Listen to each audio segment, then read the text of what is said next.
Bonjour. Alors, dans cette vidéo, nous allons apprendre à calculer l'aire d'un triangle. Et pour calculer l'aire d'un triangle, eh bien, déjà, il faut connaître la formule.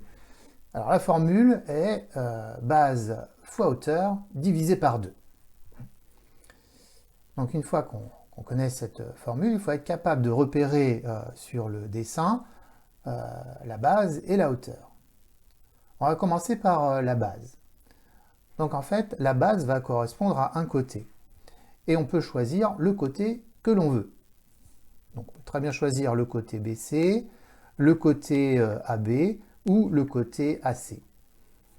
Moi, pour commencer, je vais choisir le côté BC comme base.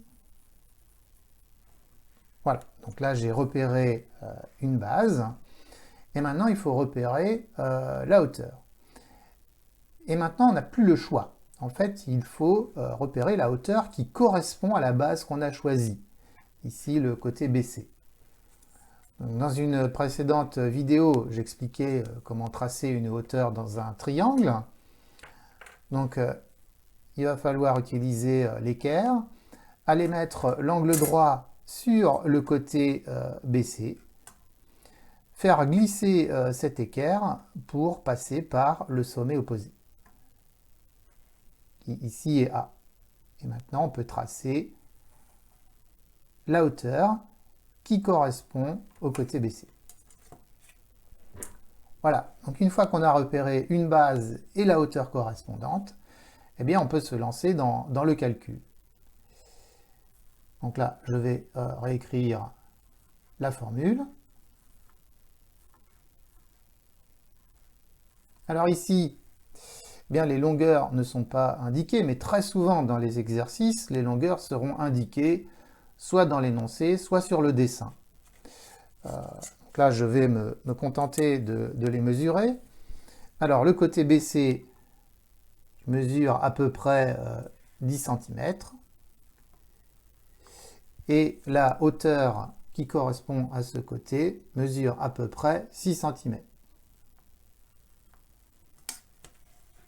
Donc maintenant, je n'ai plus qu'à remplacer. Donc la base par 10, la hauteur par 6.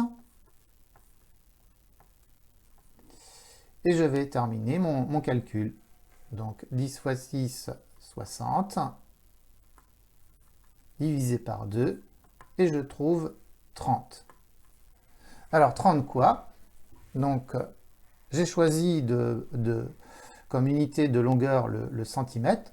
Donc en fait, ici, je vais trouver 30 cm². L'aire de ce triangle est de 30 cm². Alors je vais expliquer ce que ça veut dire que l'aire de ce triangle est de 30 cm². Il faut déjà voir ce que c'est que 1 cm².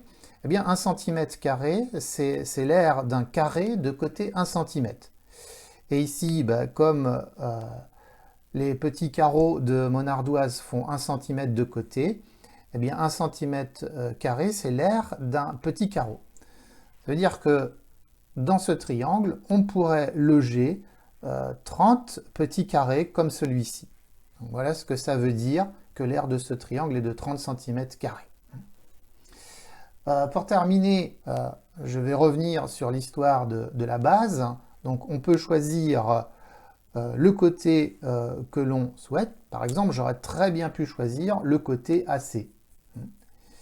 Si je choisis le côté AC comme base, je ne vais pas avoir la même hauteur. Donc il faut après aller la tracer ou la repérer. Toujours donc avec l'équerre. Voilà. Je fais glisser. Je passe par le sommet B. Donc là, je vais obtenir une autre hauteur. Donc dans mes calculs, les valeurs vont être différentes. Mais si on le faisait, eh bien on trouverait à la fin une aire qui vaut aussi 30 cm². On pourrait aussi choisir comme base le côté AB. Ça donnerait encore une autre hauteur, d'autres valeurs dans le calcul, mais à la fin on trouverait encore 30 cm² pour l'aire du triangle ABC. Donc ça veut bien dire que vous pouvez choisir comme base le côté que vous voulez. Donc voilà comment on calcule l'aire d'un triangle.